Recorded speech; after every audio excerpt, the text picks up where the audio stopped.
It was a typical dinner out with my boyfriend and his friends, but everything changed when he decided to mock my dad. What started as a casual evening soon spiraled into something I couldn't ignore. I've been with my boyfriend for 3 years, and we've been living together for 6 months. Things had been going well until that night. We were out at dinner, enjoying the usual banter with his friends, when the topic shifted and he started poking fun at my father. My dad, a retired businessman who's a bit eccentric, was a subject of ridicule. Sure, he's not your average retiree. He's been trying his hand at YouTube, posting commentary videos on current affairs, something he started after passing the reins of his business to my older brother. It was his new hobby, something that kept him busy and entertained. It's harmless, a bit quirky even, and it gives him something to do in his newfound free time. But my boyfriend? He wasn't laughing with him, he was laughing at him. One of his friends mentioned starting a YouTube channel, and that's when my boyfriend decided to chime in, mocking my dad's efforts. "Oh, he probably knows more about it than all of us combined," he snarked, before pulling out his phone to play one of my dad's videos. I was uncomfortable, watching his friends laughing uncontrollably, not at the content, but at my dad, his quirks, his little attempts at humor. It felt like a punch to the gut. I tried to speak up, to let him know it wasn't okay, but all he did was brush it off, telling me to loosen up and stop being such a baby. That was it. I was furious. It wasn't just the mockery, it was the disrespect he was showing toward my family. I couldn't stay silent anymore. "Since we're talking about families and funny things, maybe we should discuss how your sister had to get divorced," I said, my words tumbling out before I could stop them. The silence that followed was deafening. Everyone at the table froze, shocked by my sudden revelation. No one knew the real reason behind his sister's divorce. They all thought it was just another compatibility issue. But I had a front row seat to the real drama. His sister had been married for just over a year when the truth came out. She'd been caught embezzling money while working for her father-in-law. The reason? She'd been struggling with infertility and wanted to pursue IVF, but her husband wasn't ready to dip into their savings for it. Instead of waiting or discussing it, she decided to steal the money. It nearly destroyed her marriage, almost got her arrested, and created a scandal that her in-laws wanted to cover up. So they fired her, and the marriage ended. My boyfriend had told me about it, against his family's wishes, and I kept quiet, but in that moment, I just couldn't hold back. The table went completely still.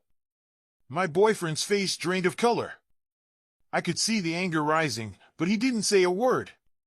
Instead, he stormed off, leaving the restaurant without so much as a glance back at me. I followed him to the parking lot, but when I got there, he was nowhere to be found. I waited, a sinking feeling creeping in, but after 15 minutes, I decided to drive home. He never came back that night. I called his friends, I called his parents, but no one answered. I spent the entire night waiting for him, wondering if I'd gone too far. The next day, I stayed home from work, hoping for some sign that he'd come around. By evening, he finally returned, looking disheveled, wearing fresh clothes as if he hadn't been home at all. He ignored me completely, walking straight into the bedroom and locking the door behind him. I waited. And waited. No response. I couldn't take it anymore. I knocked, then knocked harder, banging on the door, demanding he face me. What I got in return was his angry voice, shouting from the other side, telling me I had lost the right to speak to him after what I'd said. I was infuriated. He was acting like he was the innocent one, the victim. So, I let him know exactly why I'd lashed out. "You were mocking my dad, letting your friends laugh at him. What did you expect?" But he didn't get it. He insisted that he hadn't meant any harm, that it was all just a joke. "You're just embarrassed about what your dad is doing online. That's why you overreacted," he said, trying to turn the tables. I shook my head. I knew that wasn't the truth. My dad's videos had been shown to other people, friends, coworkers. They thought it was amusing. It wasn't the content, it was the cruelty in the way they were laughing at him. Yet, my boyfriend refused to see it that way, insisting his words weren't meant to hurt anyone. I was left stunned as he confronted me about my feelings, accusing me of having such a low opinion of him. His voice was sharp, and the hurt in his eyes was unmistakable. He reminded me of something important. I had shared my dad's videos with him numerous times before. He'd always been supportive of it, even when my dad started posting them on YouTube. So, he couldn't understand why I think he would make fun of it now. But I couldn't just shake off the feeling that he was laughing at my dad, showing those videos to his friends for their approval. It made me question his intentions, and I told him so. His response was swift. He was offended. He explained that he wasn't the type to seek validation from anyone, not even his friends. He didn't need them to laugh at his jokes to feel good about himself. I couldn't argue with that, but it didn't change the way things looked to me. Wasn't it exactly what he was doing? I didn't think I was out of line, but he didn't agree. Then, the conversation took a sharp turn. He said that even if I was right, I had no right to bring up something so personal just to get back at him. He mentioned his sister's divorce, how it had been an incredibly tough time for his family, and how I had humiliated him by bringing it up in front of his friends. He told me I had crossed a line, that I had embarrassed him, and now he couldn't face his friends again. I didn't see how it could be that extreme. After all, wasn't it his actions that had set this all off? Yet, there we were, locked in a battle of words, neither of us giving an inch. Frustration mounted, and he finally opened the bedroom door, stepping back to let me in. His face was tight with emotion. "What you said was worse than anything I did," he stated, his voice full of conviction. "There's no comparison." I tried to explain that his making fun of my dad had hurt me, and in the heat of the moment, I had said things I regretted. But I didn't back down. I told him that if he didn't apologize, we would never resolve this. His response was cold. "You still don't get it."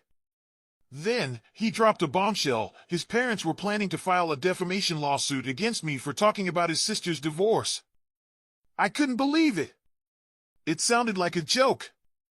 But when he said it again, with a deadly serious tone, I realized this was no laughing matter. He told me he had gone to his parents' house after dinner and had spent the night there. He'd told them everything, and they were furious with me.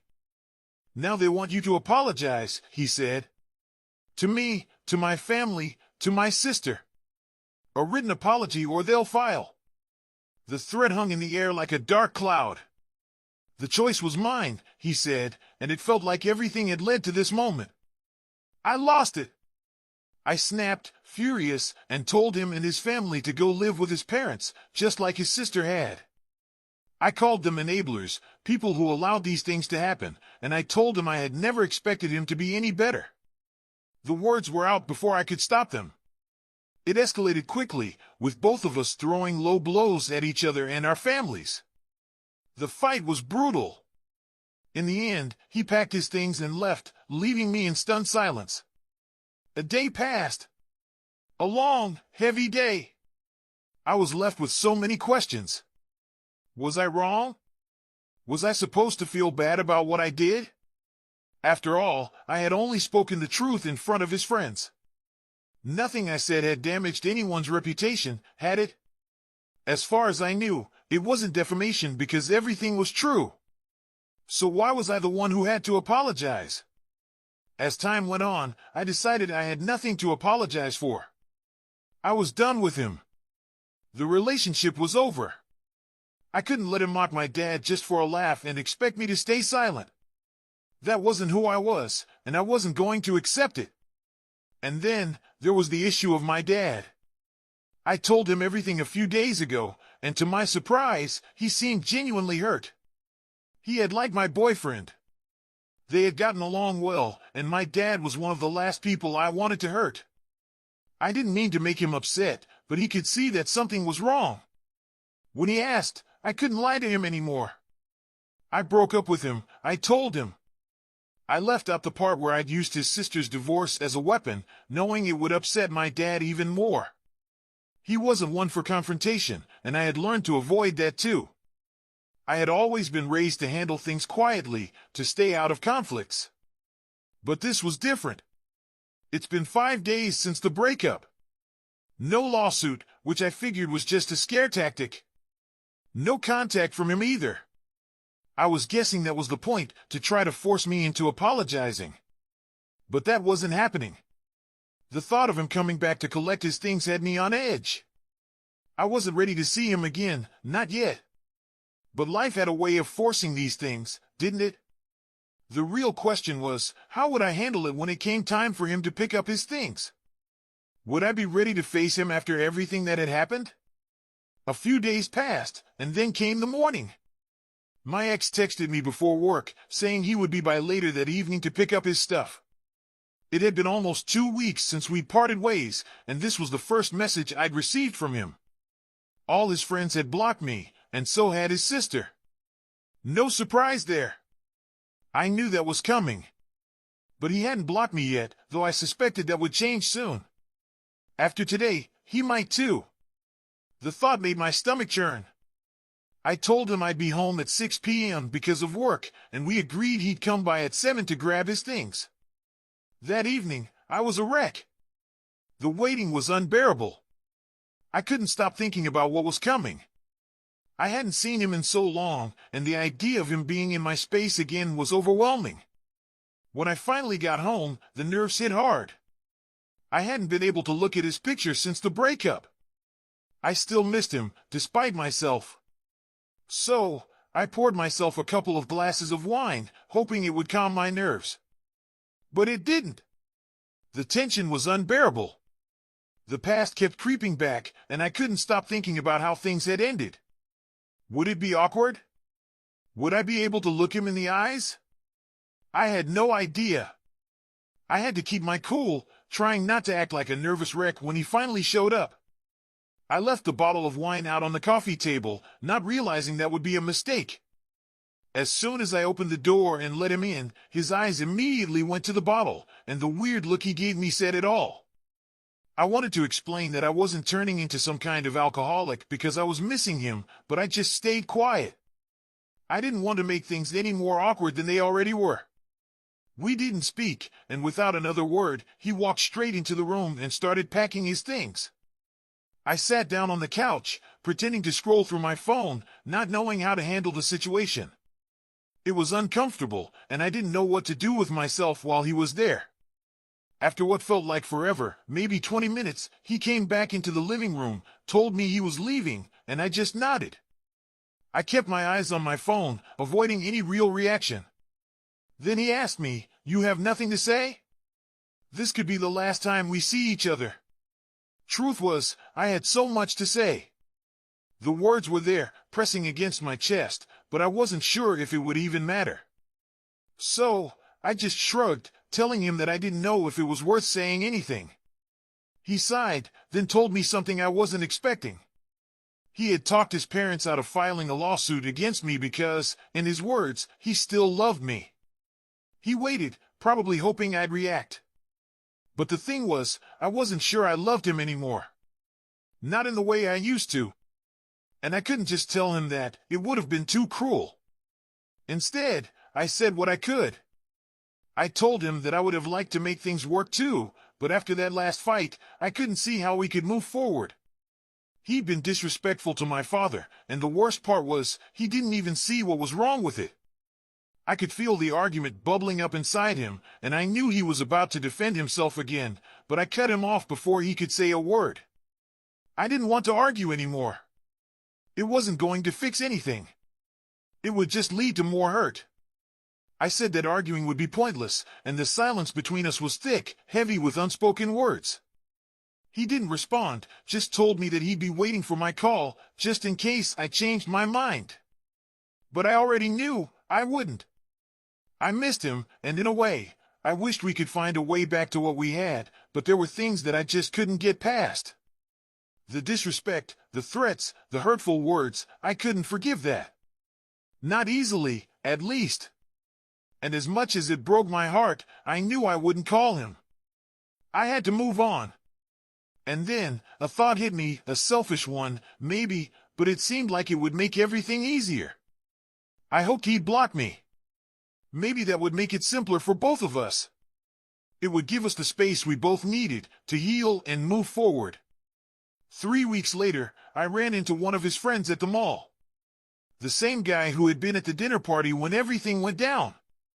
I half expected him to walk right past me, avoiding me the way most people had after that day. But to my surprise, he came right up to me and started talking. I wasn't ready for this. I hadn't expected to face anyone connected to him, and certainly not this friend. I hadn't heard from him since that night, so I was caught off guard when he started speaking. He apologized for laughing at my father's videos. That caught me off guard too. I mean, my ex hadn't even apologized for that. He apologized for something that was a big deal to me, and I couldn't even remember the last time anyone had taken the time to do that. It took me a moment to process, but I finally told him that I forgave him. It wasn't even about them anymore. They weren't my boyfriend. They didn't owe me anything.